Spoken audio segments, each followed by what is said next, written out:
पिछले कई दिनों से जंतर मंतर पर चल रहे लगातार प्रोटेस्ट के बाद में जब सरकार पे इतना सारा दबाव बना है, उसके बाद पहली बार हमारे प्रधानमंत्री नरेंद्र मोदी जी का ट्वीट आया है कि nothing is more important than the welfare and future of our youth. इनका कहना है कि हमारे यूथ के फ्यूचर से और वेलफेयर से बढ़कर कुछ भी नहीं है।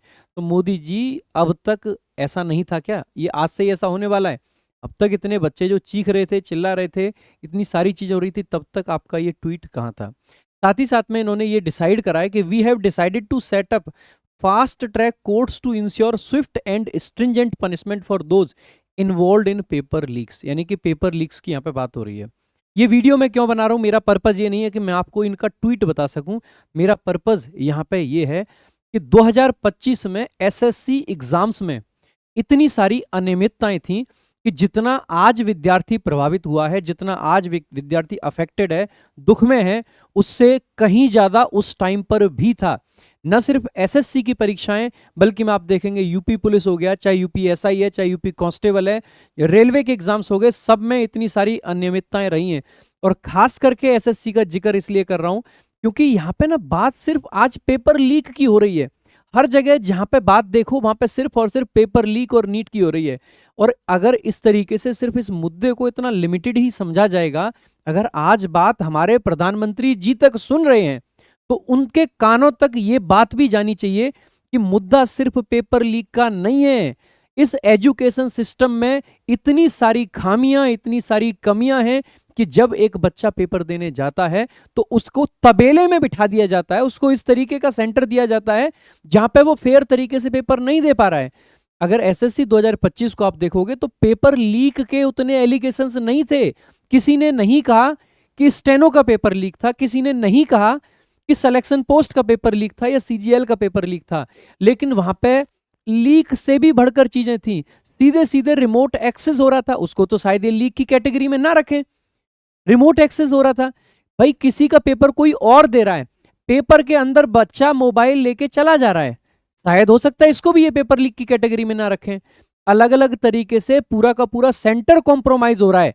पेपर से पहले लीक नहीं हुआ, लेकिन अगर पूरा सेंटर कॉम्प्रोमाइज हो जाएगा, इतने सारे नकल माफिया पकड़े गए हैं, इतना सब कुछ हुआ है, तो अगर ये सारे सुधार आए तो मैं ये चाहता हूं सारे के सारे मीडिया चैनल से, मैं तो हो सकता है मेरी वीडियो को उतनी रीच ना मिले, हो सकता है कि हमारी ये वीडियो बहुत दूर ना पहुंचे, मैं चाहूंगा कि आप जरूर पहुंचाएं, लेकिन मैं चाहता हूं जिन वीडियो को रीच मिलती है उन लोगों से कि प्लीज जब भी वीडियो बनाएं, एसएससी, यूपीएसआई, यूपी कांस्टेबल और रेलवे वाले जो छात्र हैं, जो कि आज भी जंतर मंतर पे हैं, एसएससी के टीचर्स भी गए हैं, हम भी जंतर मंतर पे गए हैं, हमेशा जरूरी नहीं है कि रील बना के उस चीज को डाला जाए, मल्टीपल टाइम्स वहां पे विजिट कराए।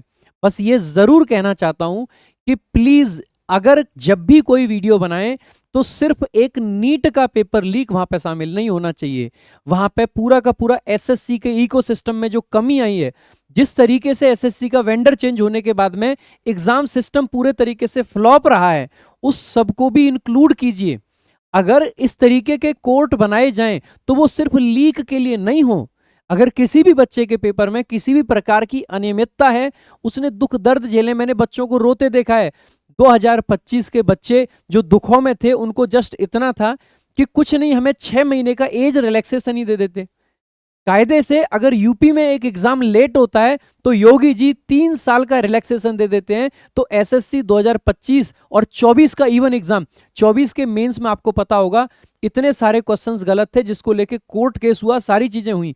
अरे उन बच्चों को कुछ नहीं तो 1-1.5 साल का रिलैक्सेशन दे दिया होता, लेकिन आज उन बच्चों के पास में कोई सुनने वाला नहीं था।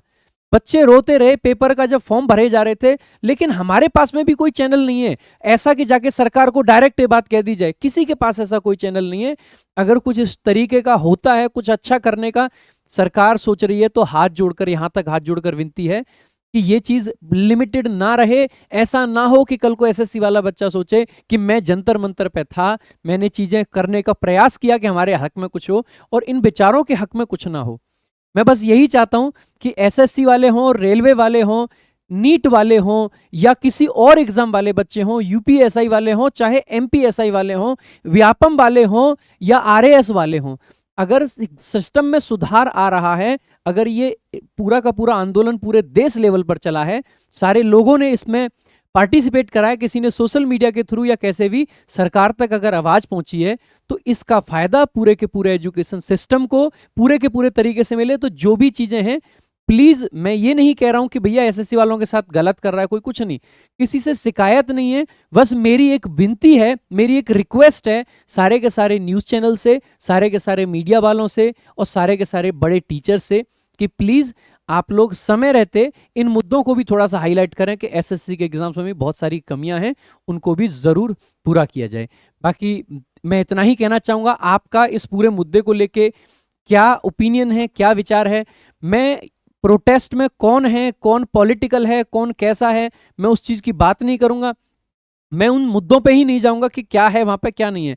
मैं जस्ट ये कहना चाह रहा हूं कि अगर प्रधानमंत्री जी बच्चों का कुछ भला चाह रहे हैं, तो वो देश के सारे बच्चों का इस तरीके से भला हो कि जितना भी एजुकेशन सिस्टम में ये जो गड़बड़ हुई है, ये सुधार हो। बस इतनी रिक्वेस्ट है।